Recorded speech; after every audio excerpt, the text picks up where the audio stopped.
มาส่งค้ามาส่งพี่น้องใต้ออนไลน์เขากดดีกดแลนคานอเมื่อในก็มาสอนปันที่ใต้คานอสอนปันอะไรค่ะสอนปันวันนี้มันออดคานอค่ะแล้วก็อย่าไปลืมบันแน่กันเทคแชร์ก็กำ2 กำให้พี่น้องใต้ออนไลน์เขาได้มาดูได้มาอ่านจำมันกุดีกุแลนคานอค่ะเพราะว่าเบตันดูเบตันอ่านกำเดียวไหนก็เทคแชร์ไว้ในเพจตัวเจ้าเก่าไว้ในคานอไว้มาดูแล้วไว้มาอ่านไว้หลังให้ในคานอค่ะแถวเนื้อคานอตื่นมาพยายามมาไก่ขึ้นจำเติมไม่ไม่พาดด้วยซองดามาแพทย์เพอไม่เพอยาตื่นมาแพทย์จำนายุ่มไม่เพอยุ่มมาดังกาแก้นจำนามีมีวานตื่นมาแพทย์จำนาวุ้มมีวุ้ม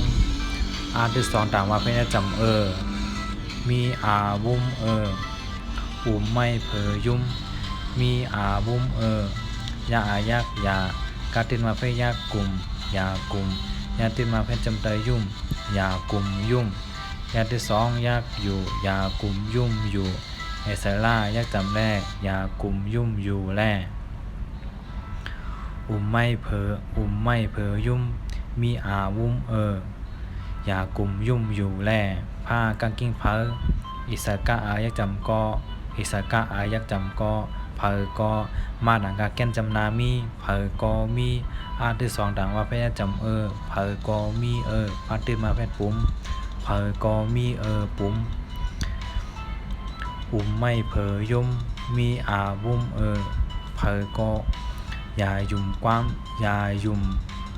ยากลุ่มยุ่มอยู่แลเพอก็มีปุ๋มออกค่าทั้งกำพานอกไม่เพอยุ่มมีวุ้ม